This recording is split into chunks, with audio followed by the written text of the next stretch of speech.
Hello बच्चों, आज हम इंटरमीडिएट ट्वेल्थ में भौतिक विज्ञान में गोलीय पृष्ठों द्वारा अपवर्तन के लेशन में आगे देखेंगे। आज लेंस मेकर फार्मूला चलेगा। इसकी दो हेडिंग होती है, ठीक है।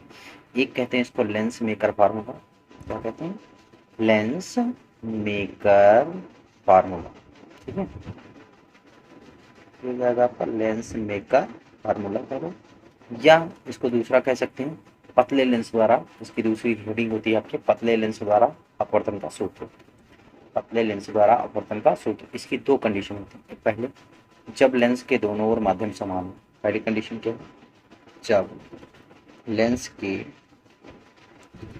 दोनों ओर माध्यम क्या हो? समान। माध्यम, ठीक है, कैसा हो? समान। समझो बात को। देखो, लेंस के दोनों ओर माध्यम जब समान होगा तो आप कैसे कर सकते हैं? देखो, स्टेटमेंट लिखा है, माना एल एक उत्तर लेंस है, ठीक है। देखो, पहले आप लेंस बनाएंगे। कैसे बनाएंगे चलिए देखते हैं। देखो, आप एक लेंस बनाएंगे, उत्तर लेंस। ये आपका एक उत्तर लेंस है, पतला सा, ठीक है। यहाँ पर एक मान लीजिए एक बिंदु वस्तु कहीं पे ओ रखी है। इसकी प्रिंसिपल एक्सिस बना लीजिए पहले। ये प्रिंसिपल एक्सिस होगी इसकी। अब यहाँ पर एक बिंदु वस्तु ओ रखी है, मान लिया यहाँ पे रखी है बेटा। यहाँ पर क्या है? ओ है, यहाँ पर, ठीक। यहाँ से देखो एक प्रकाश किरण इस पर डाली गई, ऐसे। एक प्रकाश किरण यहाँ से डाली गई और एक परपेंडिकुलर डाली गई, तो जो प्रकाश केंद्र से जा रही है वो सीधे निकल जाएगी बिना विचलित हुए, ऐसे सीधे निकल जाएगी, ठीक। ये जो यहाँ पे पड़ी, ये प्रथम वक्र पृष्ठ ये वाला है ना, लेंस का प्रथम वक्र भाई, इसको लेंस कह लो। ये वक्र पृष्ठ, इस पर अभिलंब छोड़ेंगे ऐसे। तो इस पृष्ठ पर जब अभिलंब छोड़ेंगे तो ये आपका क्या हो जाएगा? ये सी, इसको कह लेंगे हम आप क्या? C1 अभिलंब हो गया। ये कह लो N। अब देखो, जब सघन विरल माध्यम से सघन, मान ली इसका माध्यम है NM, इसको, इस मीडियम का अपर्तनांक कितना है? NM। लेंस के दोनों ओर का माध्यम का अपर्तनांक कितना है? NM। और यहाँ पर हो जाएगा आपका N, और लेंस का है तो N, इसको कह सकते हैं, कुछ भी कह सकते हैं, N लेंस का अपर्तनांक कितना है? NM, ठीक है। ये कर लिया। अब देखो, आपने पढ़ रखा है कि जब भाई, और हम ये जो डेरिवेशन कर रहे हैं वो कर रहे हैं NM is less than NL के लिए, मतलब लेंस का अपर्तनांक ज्यादा है। तो जब देखो, इसका इसका अपर्तनांक ज्यादा है, इसका मतलब लेंस सघन माध्यम है, तो सघन माध्यम में जाएगी तो ये अविलंब की ओर क्या करेगी? हटेगी, अविलंब की ओर झुक जाएगी, ऐसे अविलंब की ओर झुक गई। इसका मतलब ये प्रकाश किरण कहाँ से आती हुई प्रतीत होगी? I dash. कहाँ से आती हुई प्रतीत होगी? आई डैश से। तो ये दूरी मैंने यू कह ली, क्या कह ली? यू। और ये दूरी मैंने वी डैश कर ली, क्या कह ली? We dash. क्लियर है? ये दूरी क्या है आपके पास? We dash. अब देखो, अब ये प्रकाश किरण जब यहाँ पे पड़ी, तो जहाँ पे पड़ी वहां पे हम क्या खींचेंगे? अविलंब खींचेंगे। ये अविलंब इस वाले पृष्ठ पर जब खींचेंगे तो ये हो जाएगा आपका कितना? C2। ये प्रकाशित केंद्र, ऑप्टिकल सेंटर, वो कह लो इसको, ठीक है। सी न कहो तो वो कह लो। अब देखो, ये प्रकाश किरण जब यहाँ जाएगी तो अब जरा देखो, अब दूसरे पृष्ठ द्वारा ये पहले सघन में थी, अब निकलेगी विरल में। विरल में जाएगी तो अविलंब से क्या करेगी? दूर हटेगी। तो यहाँ पे जाके कहीं फाइनल इमेज आई बनाएगी, ठीक है। तो हो गया इसका। समझ में आया कि नहीं है? चित्र समझ में आया? स्टेटमेंट क्या लिखेंगे? माना एल एक उत्तर लेंस है जिसके सामने एक बिंदु वस्तु ओ रखी है, जिसका प्रथम वक्र पृष्ठ द्वारा प्रतिबिंब कौन सा बनता है? आई डैश बनता है, ठीक है। प्रथम वक्र पृष्ठ द्वारा क्या बनता है? आई डैश बनता है, ठीक है। तो प्रथम पृष्ठ पर अपवर्तन के सूत्र से देखो, अपवर्तन का सूत्र क्या होता है? ठीक है, अपवर्तन का सूत्र पहले लिख लेंगे। अपवर्तन का सूत्र, अपवर्तन का सूत्र क्या पढ़ा होगा आपको? N2 अपान वी माइनस, पिछले के लेक्चर के डेरिवेशन है, N1 upon U, N2 minus N1 upon R. ये आपको पढ़ाया गया, ठीक है। अब जरा देखिए, जब ये पढ़ाया गया है आपको तो अब आप देखेंगे, देखो, अब N2 अपान N2 हमेशा हमने इस डेरिवेशन में बताया था, वह माध्यम जिसमें प्रकाश किरण क्या करे? प्रवेश करे। तो देखो, यहाँ से प्रकाश किरण चली और प्रवेश किस में कर रही है? लेंस में। तो मतलब यहाँ पर हो जाएगा N और L बटे में। अब देखो, V का मतलब ये प्रथम वक्र पृष्ठ द्वारा बनने वाला प्रतिबिंब। प्रतिबिंब कौन सा है? I dash. मतलब ये दूरी कितनी है आपके पास? V dash. क्लियर है? माइनस N1 की बात करो, N1 वह माध्यम जिसमें प्रकाश किरण प्रवेश करे। तो जब प्रकाश किरण यहाँ से चली तो प्रवेश किस में कर रही है? लेंस में, ठीक है। देखो, सॉरी, N1 वो माध्यम जहाँ से प्रकाश किरण चले, तो चल किससे रही? मीडियम से। मतलब यहाँ पर हो गई NM, ठीक है। और बटे में U तो U ही है, ठीक है। N2 का मान फिर से वही NL माइनस कितना हो जाएगा? NM, बटे कितना आर, इसको कह लो 1, पहले मान लो इस वाले वक्र पृष्ठ की त्रिज्या कितनी है R1। ठीक, ये हो गया आपकी, क्लियर है। आप देखो ये R1 हो गया, इसको बना लो इक्वेशन नंबर 1। अब आगे देखो, अब इसके बाद अगर मैं बात करूं, ठीक है, देखिए अब अगर देखो तो चूंकि आई डैश यहाँ पर लिखेंगे, चूंकि आई डैश अब द्वितीय पृष्ठ के लिए किसका कार्य करेगा, द्वितीय पृष्ठ के लिए आभासी वस्तु का कार्य करेगी। किसका वस्तु कार्य करेगी, आभासी वस्तु का कार्य करेगी। ठीक है, द्वितीय पृष्ठ के लिए किसका कार्य करेगी, आभासी वस्तु का। इसका मतलब तो आभासी वस्तु का कार्य करेगी, तो फिर से आप जब इस पर अपवर्तन सूत्र लगाएंगे, अतः द्वितीय पृष्ठ पर, किसका, द्वितीय पृष्ठ पर अपवर्तन के सूत्र से, अपवर्तन के सूत्र से। ठीक है, अब द्वितीय पृष्ठ पर अपवर्तन का सूत्र, तो फिर से N2 वह माध्यम जिसमें प्रकाश किरण प्रवेश, अब द्वितीय पृष्ठ के लिए, ये वाले पृष्ठ के लिए प्रकाश किरण किसमें प्रवेश करेगी, NM में प्रवेश करेगी ना, NM, और NM के लिए इस वाले पृष्ठ द्वारा प्रथम कौन सा बनता है, I बनता है, तो इसका मतलब इसके लिए V होगा, माइनस N1 जिससे प्रकाश किरण चल किससे रही, लेंस से, NL, और बटे इसके लिए वस्तु कौन सी है, V डैश, कौन सी है, I डैश का मतलब V डैश। समझ में आया कि नहीं है। देखो इस वाले पृष्ठ के लिए जो प्रतिबिंब है वो आई है, प्रतिबिंब कौन सा आई है, तो वही होगा। ठीक है, N2 वह माध्यम जिसमें प्रकाश किरण प्रवेश करे, तो प्रवेश किस में कर रही है, अभी प्रकाश किरण प्रवेश कर रही NM में, इस वाले पृष्ठ के लिए NM में प्रवेश कर रही है। चल कहाँ से रही, NL से, तो N2 वह माध्यम जिसमें प्रकाश किरण क्या करे, प्रवेश करे, तो N2 अपान V होता है, तो NM अपान इसके लिए V ही आई है, और लेकिन इस वाले पृष्ठ के लिए जो वस्तु है वो I डैश है, मतलब V डैश हो गया ये। ठीक, इसका मतलब हो गया आपका NM माइनस कितना हो गया, NL अपान कितना R2 हो गया। ठीक है, अब ये हो गया समीकरण नंबर 2, क्लियर, समझ में आएगी नहीं है, ये हो गया समीकरण नंबर क्या 2। ठीक, अब आप समीकरण नंबर 1 और 2 को जोड़ देते हैं, समीकरण नंबर 1 और 2 को क्या करेंगे, जोड़ देंगे। ठीक, चलिए फिर किस बात करते हैं, देखिए समीकरण नंबर 1 और 2 को क्या करने पर जोड़ने, चलिए देखिए समीकरण नंबर 1 व 2 को जोड़ने पर, चलो भाई जोड़ दो, तो जोड़ देंगे समीकरण नंबर 1 और 2 को, तो देखो NL अपान V डैश और माइनस NM अपान U प्लस NM अपान V माइनस NL अपान V डैश बराबर RHS को जोड़ दो, NL माइनस NM अपान में R1 प्लस इसी तरीके से ये नीचे वाला जोड़ दो, NM, एक सेकेंड, याद रखो ये हो जाएगा कितना आपका NM माइनस का NL अपान R2। ठीक, ये बन गया आपका। तो देखो इसमें कुछ कट गया, NL अपॉन V डैश और NL अपॉन V डैश, ये दोनों क्या हो गए, कैंसिल। बचा क्या, देखो यहाँ पर NM अपान पॉजिटिव वाला पहले V और माइनस NM अपान कितना U। यहाँ पर ध्यान दो, यहाँ पर आप माइनस कॉमन कर लीजिए। ठीक है, यहाँ पर आप माइनस को क्या करेंगे, कॉमन कर लेंगे। ठीक है, तो ये हो जाएगा NL माइनस का NM अपान में R1 और माइनस कॉमन करेंगे तो ये भी हो जाएगा NL माइनस कितना NM अपान कितना R2। ऊपर से कॉमन कर लो क्या, NL माइनस NM और ब्रैकेट में ये हो जाएगा 1 अपान R1 माइनस 1 अपान R2। ठीक, यहाँ भी आप NM कॉमन कर लीजिए, NM कॉमन 1 अपान P माइनस 1 अपान। ठीक है, अब देखो यहाँ से आप NM कॉमन कर लीजिए, इस वाले भाग से NM कॉमन कर लीजिए जबरदस्ती, NM और ब्रैकेट 1 अपान B माइनस 1 अपान। यहाँ से जब NM आप कॉमन कर लेंगे, यहाँ पर देखो NM आप कॉमन कर लेंगे तो ये बनेगा क्या, NL अपान NM ना भाई, यहाँ पे M है नहीं थी, यहाँ माइनस का क्या आ जाएगा 1, with in bracket 1 upon R1 minus क्या आ जाएगा। ठीक, NM से NM क्या हो गया, कैंसिल, ये बचा आपका। ठीक, अब देखो यहाँ से यदि वस्तु अनंत पर हो, ठीक है, केस बना देंगे यहाँ पर, जब वस्तु कहाँ पर हो, अनंत पर। ठीक है, थोड़ी देखिए जब वस्तु किस पर हो, अनंत पर,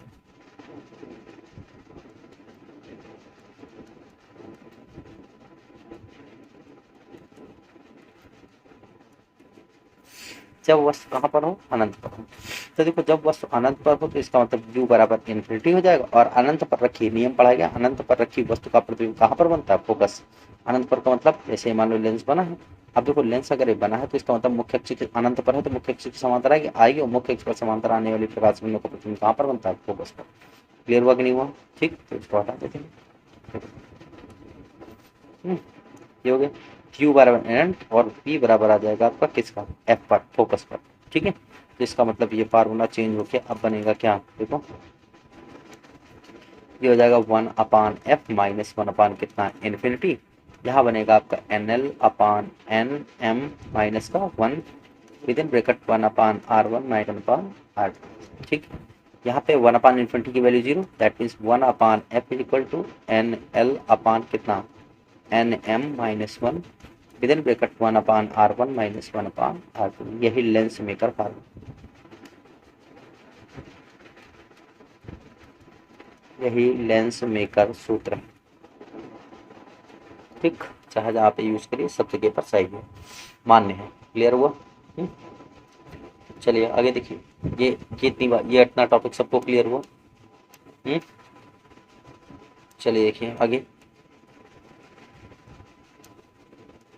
इसके बाद जब लेंस के दोनों ओर माध्यम क्या हो, अलग अलग हो। ठीक है, लेंस के दोनों ओर का माध्यम क्या हो, भिन्न भिन्न। ये पहला काम हो गया। अब दूसरा डेरिवेशन जो होगा, मतलब पहला डेरिवेशन सभी को समझ में आया ना अच्छे से? ठीक है, थोड़ा सा इंपॉर्टेंट डेरिवेशन है, मोस्ट इंपॉर्टेंट, इंपॉर्टेंट नहीं मोस्ट इंपॉर्टेंट डेरिवेशन है। क्लियर है? ठीक है, तो इस तरीके से देख लेते हैं। ये देखो यहाँ से शुरू हुआ है ये चित्र बना के, और ये पूरा सा बहुत कठिन काम नहीं है, तो दोनों पृष्ठ पर त्रिज्या लगानी हो बस। ये फार्मूला आपको इसको लेंस मेकर सूत्र कहते हैं, N L upon N M. ठीक है, और माइनस का 1/r1 माइनस 1/r2। ठीक है, ये हो गया। अब देखो जब दोनों ओर माध्यम भिन्न भिन्न है, दूसरा केस क्या है, जब दोनों ओर माध्यम कैसे हो, भिन्न भिन्न हो, लेंस के अलग अलग हो, ये सेकंड केस है। ठीक है, वैसे ये वाला कम पूछा जाता है, पहला वाला पार्ट ज़्यादा पूछा जाता है, लेकिन फिर भी जान लीजिए। देखो जैसे मान लो ये लेंस है, ये लेंस है। अब बाकी सारी वही प्रोसेस, इसका n1 कह लो, इसका n2 कह लो, इसका क्या कह लो, n3 कह लो। यहाँ से प्रकाश किरण चली ऑब्जेक्ट से, यहाँ पे पड़ी, यहाँ से इधर को मुड़ी, ये आती हुई प्रतीत हुई कहाँ से, आपको आई डैश से, है ना, और अंत में ये फिर से यहाँ पर अभिलंब पड़ा था, वही चित्र है एकदम C1। ठीक है, इसको कह लेंगे आप क्या, रिएक्शन फोर्स, नहीं इसको कह लो N1। और यहाँ पर क्या हो जाएगा आपका, जब यहाँ पे पड़ी तो यहाँ भी खींच लूँगी ऐसे, है ना, ये हो जाएगा क्या, C2, अभिलंब से दूर हटेगी तो इसकी इमेज यहाँ पे बनाएगी आई। क्लियर है? तो इस तरीके से कहने का मतलब ये है कि यहाँ पे ऑब्जेक्ट है, अगर तो ऑब्जेक्ट है तो इसका मतलब ये यू है, आई डैश का मतलब हो गया वी डैश, यहाँ पर मतलब हो गया आपका आई, आई का मतलब हो गया आपका बी, ये हो गया आपका। क्लियर? ये सारी चीजें हैं। अब देखो प्रथम पृष्ठ पर अपवर्तन के सूत्र से, और ये भी याद रखना कि हमेशा ये डेरिवेशन हो रहा है किसके लिए, n2 is greater then n1 and n3, दोनों से गलत। लेंस का अपवर्तनांक दोनों ओर के माध्यम के अपवर्तनांक से क्या है, अलग। डिस्ट्रीब्यूट करती है, माना L एक उत्तल लेंस है, ठीक है, जिसके सामने एक बिंदु वस्तु O रखी है। लेंस के बाईं ओर के माध्यम का अपवर्तनांक n1, दाईं ओर के माध्यम का अपवर्तनांक n3, वह लेंस का अपवर्तनांक n2 है। ठीक है, तो प्रथम वक्र पृष्ठ पर अपवर्तन के सूत्र से, प्रथम वक्र पृष्ठ पर अपवर्तन के सूत्र से, अपवर्तन का सूत्र देख लो। प्रथम वक्र पृष्ठ पर n2 अपान n1, देखो n2 माइनस बी डैश, है ना। ये देखो प्रथम पृष्ठ फार्मूला क्या पढ़ा आपने, n2 अपान बी, n2 अपान बी, n2 प्रथम पृष्ठ के आधार प्रतिबिंब आई डैश बनता है ना, इसका मतलब n2 अपान क्या हो जाएगा, बी डैश माइनस किसमें प्रवेश कर, चल किससे रहा, n1 से, n1 अपान कितना u, n2 माइनस n1 अपान r1। ये पहला काम हो गया। ठीक है, ये पहले क्वेश्चन बन गया। ठीक, अब देखो आई डैश जो है द्वितीय वक्र पृष्ठ के लिए किसका कार्य करेगा, द्वितीय वक्र पृष्ठ के लिए आभासी वस्तु का कार्य करेगी। ठीक है, क्लियर? अगर आभासी वस्तु का कार्य करेगी तो इसका मतलब क्या हो गया आपका, देखो अब यहाँ से प्रकाशकरण N3 में जाएगी, N3 अपान इसके द्वारा दूसरे विकर्ण के द्वारा इमेज बन रही है I मतलब V, N3 अपान V माइनस उससे पहले जो प्रकाशकरण चल रही है किससे चल रही है, N2 से। ठीक है, अब किस में प्रवेश करेगी बोलो, तो किससे चलेगी, I डैश, I डैश का मतलब हो गया V डैश। अब बराबर ये इसका मतलब हो गया आपका N2 N3 माइनस N2 अपान कितना R2। ये समीकरण नंबर क्या हो गया, समझ में आया कि नहीं है। अब देखो समीकरण नंबर 1 व 2 को जोड़ने का, 1 व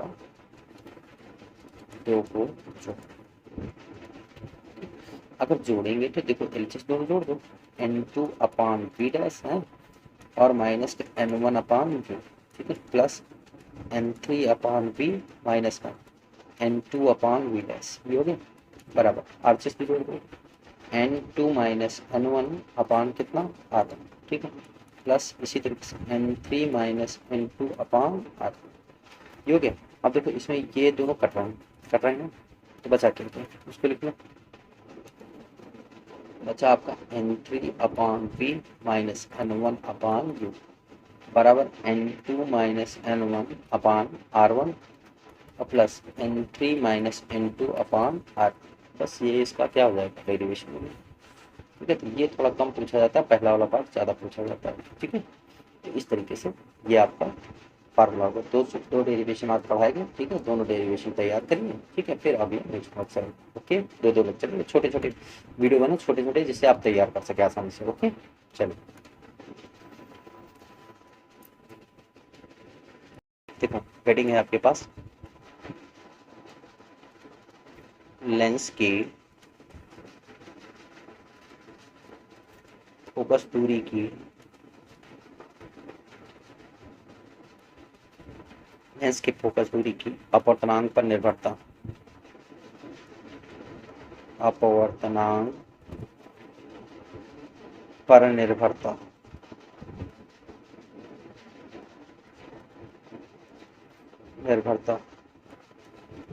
ठीक, देखो सबसे पहले मान देखो वायु में लेंस की फोकस दूरी का फार्मूला निकालो, वायु में लेंस की फोकस दूरी, अभी लेंस मेकर फार्मूला पढ़ाया गया था आपको पिछले लेक्चर में, वायु में लेंस की फोकस दूरी का सूत्र, फोकस ठीक, देखो अभी बताया गया था आपको 1 अपान एयर में चाहिए, 1 अपान एफ ए, ठीक है।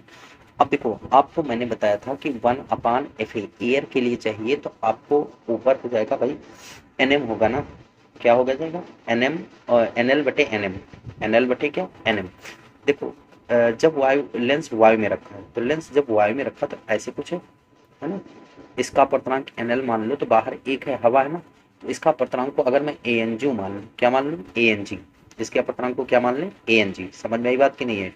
अगर मैं लेंस के अपवर्तनांक को एएनजी मान लूँ तो क्या हो जाएगा N2 अपान N1 होता है ना, N2 अपान N1 मतलब लेंस का अपवर्तनांक, ठीक है, तो लेंस हो जाएगा आपका NL मतलब ANG, लेंस कांच का होता है ना, इसको कह लो ANG।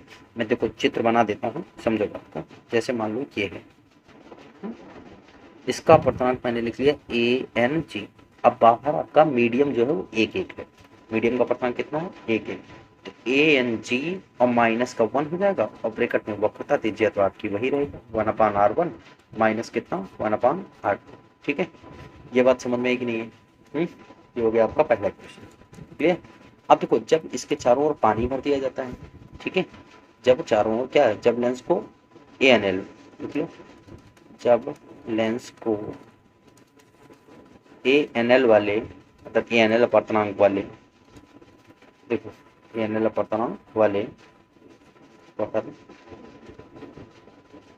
वाले ध्रुव में डुबोया जाता है, डुबोया जाता है। देखो एक लेंस है और लेंस की जो वक्रता त्रिज्या बाहर थी वही अगर द्रव में डुबो दिया जाए तब भी वही रहेगी, उसमें कोई परिवर्तन नहीं होगा, ठीक है। तो चलिए आगे देखिए, इसका मतलब ये हुआ कि अब आप चाहें तो इसको लिख सकते हैं क्या 1 अपान मीडियम, ठीक है, और यहाँ पर अब फार्मूले में चेंज आ जाएगा, देखो अब होता है ANG, फार्मूले में मतलब क्या हो जाएगा आपका, इसको कह सकते हैं हम N two upon N one होता है, बेसिक फार्मूला क्या है आपका, N two upon N one. ठीक है, तो इसको हम लिख सकते हैं ए एन जी बटे ए एन एल।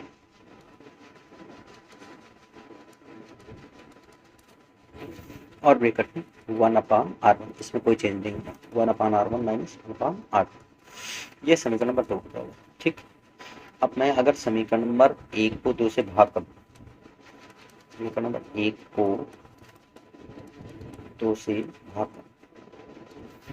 कर दो, क्या आ जाएगा देखो, 1/fa बटे 1/f बराबर ए एन जी माइनस 1, और यहाँ पर 1/r1 माइनस 1 बटे में यहाँ पर क्या हो जाएगा, इसको लिख सकते हैं ए एन जी बटे कितना, ए एन एल माइनस का 1, ब्रैकेट में 1/r1 माइनस 1/r, ये दोनों क्या हो गया, कैंसिल, इसको ऊपर खींच दो। देखो यहाँ भिन्न पलट जाएगी, तो ये हो जाएगा एफ एम बटे कितना, एफ ए। ठीक, ये हो जाएगा आपका ए एन जी माइनस बटे, इसको आप लिख सकते हैं ए एन जी बटे ए एन एल, इसको आप एल एन जी लिख सकते हैं, एल एन जी माइनस 1, बाकी कट गया। ठीक है, ये हो गया आपका सूत्र, समझ में भाई। ए एन जी बटे ए एन एल का मतलब क्या हुआ, ए एन जी मतलब लिक्विड के सापेक्ष कांच का अपांक, ये तो ना, इसको एल एन जी नहीं लिख सकते हैं, refractive index of glass is respect to liquid. तो ये हो गया आपका सूत्र। ठीक है, ये आपका क्या हो गया, सूत्र। अगर ये सूत्र हो गया तो देखिए आगे का टॉपिक जो है, अब इसमें केसेस शुरू होंगे। क्या शुरू होंगे, केसेस। ठीक है, तो देखो केस क्या है आपके पास, समझिए। केस नंबर फर्स्ट,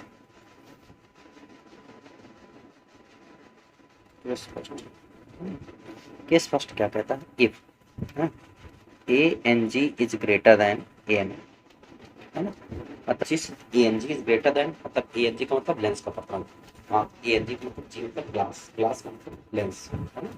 तो देखो लेंस का अपांक जो है जिस द्रव में डुबोया गया है, जैसे ये है आपका, इसमें द्रव डुबोया गया, द्रव, ठीक, और इसमें लेंस डाला गया, तो इस वाल ये है ए एन जी और ये क्या है ए एन एल, मतलब ए एन जी का मतलब जो बाहर मीडियम है उसका अपांक ज़्यादा है तो क्या होगा।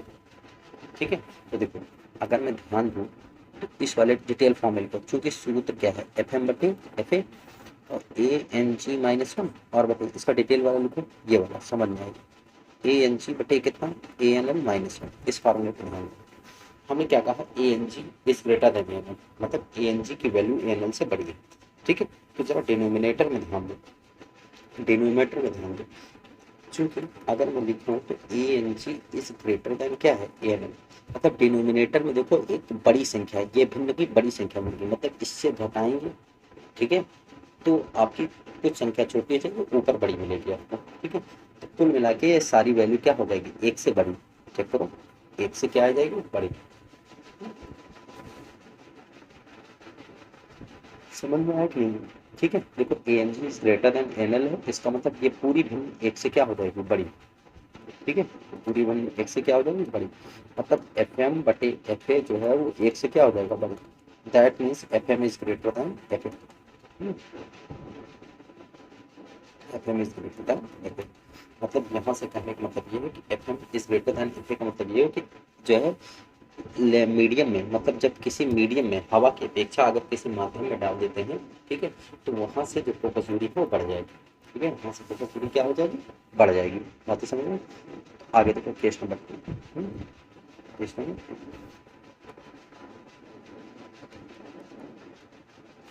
केस नंबर 2, चलिए देखिए केस नंबर 2 क्या कहता है। केस नंबर 2 कहता है if A N G is equal to किसके, ए एन एफ, है ना। देखो फार्मूला क्या पढ़ा है मैंने, 1/f इज इक्वल टू, ये हो जाएगा आपको कितना, N L upon N M, मतलब इसको लिख सकते हैं आप, फार्मूला यही पढ़ा है ना, N two upon N one minus bracket में 1/r1 माइनस 1/r2, जहाँ वहाँ N L upon N M लिखा वहाँ N two upon N one भी कर सकते हैं। ठीक है, कोई दिक्कत नहीं है। ठीक, N two upon N one, देखो ये आपने फार्मूला पढ़ा था, एन टू का माध्यम जिसमें प्रकाश में क्या करे, प्रवेश कर रहा है।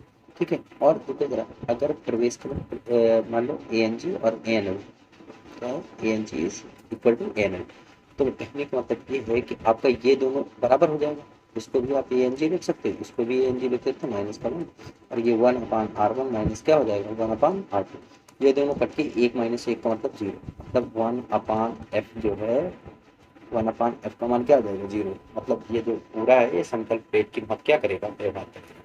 ठीक है, किसके ऊपर व्यवहार करेगा, समतल प्लेट की, है ना। ठीक, मतलब एफ एल बटे एफ ए, यही सूत्र है ना।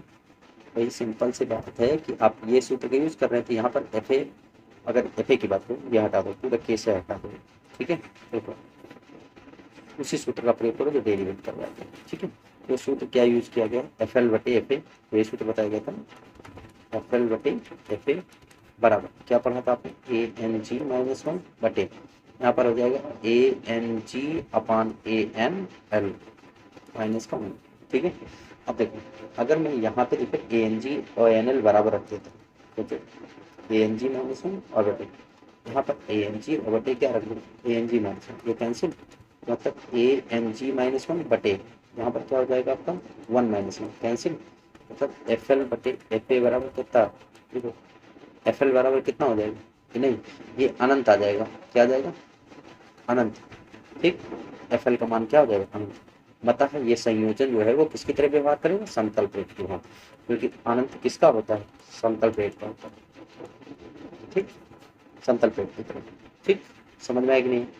अब तीसरा केस, केस नंबर थर्ड, अगर मैंने केस थर्ड की बात करूँ तो देखो केस थर्ड क्या कहता है, केस थर्ड कहता है if A N G less than किससे हो, एन, मतलब जो कांच जिस लिक्विड में हम डुबोएं, मतलब जैसे ये है लिक्विड, ऐसा ऐसा रखिए। अब देखो इसका अपर्तनांक ग्रेटर देन, इसको कह लो आप ए एन जी लेस देन, मतलब ए एन एल जो है वो बड़ा है, एन एल क्या है बड़ा, मतलब जो उसके चारों ओर माध्यम है उसका अपर्तनांक क्या है, बड़ा है। तो अगर मैं ये ध्यान दूँ तो एफ एल बटे एफ ए लिख सकता हूँ, और ये हो जाएगा ए एन जी -1 और बटे ए एन जी और बटे कितना होगा ए एन एल -1। ठीक है, तो अब देखो अगर मैं ए एन जी को छोटा कर देता हूँ, ए एन जी डिनोमिनेटर छोटा हो गया ना, बोलो डिनोमिनेटर क्या हो जाएगा छोटा, और डिनोमिनेटर अगर छोटा हो जाएगा, देखो ए एन जी, देखो A N G less than numerator छोटा हो जाएगा, मतलब अंश छोटा हो जाएगा ना। तो देखो ये छोटा हो गया, जो इसको डिवाइड करेंगे छोटी संख्या आएगी, मतलब नेगेटिव वैल्यू आएगी, नेगेटिव वैल्यू आएगी, आएगी कि नहीं आएगी।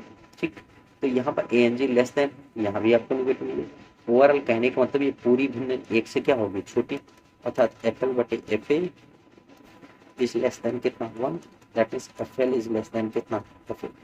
ठीक है, अगर F L is less than F ए हुआ तो इसका मतलब क्या हुआ कि F L is less than F A, मतलब ये हुआ कि आपकी फोकस दूरी क्या होगी, घट जाएगी, अतः फोकस दूरी क्या होगी, घट जाएगी। ठीक है, समझ में आएगी नहीं, मतलब यदि हम किसी लेंस को ऐसे डुबोएं जिसका अपर्तनांक लेंस के अपर्तनांक से अधिक हो तो फोकस दूरी घट जाएगी, और अगर किसी ऐसे द्रव को डुबोते हैं, ठीक है, जिसका अपर्तनांक जो है लेंस के अपर्तनांक से कम हो, तो इसका मतलब फोकस दूरी क्या हो जाएगी, बढ़ जाएगी। ठीक है, बातें समझेंगे तो इस तरीके से हो गया। ठीक, अब देखो आवर्धन क्षमता जो है वो तो सिंपल से आपकी H I upon H O है। ठीक है, उसमें कोई बड़ी बात नहीं, उसको देख लो। प्रतिबिंब देखो height of image upon height of object. ठीक है, इस तरीके से ये पार्ट ये आपका यहीं पे क्या हुआ, पूरा हो गया, क्लियर है। ठीक है, अब अगले टॉपिक में संपर्क में देखें तो पतले लेंसों के तुल्य फोकस दूरी पढ़ाएंगे। ठीक है।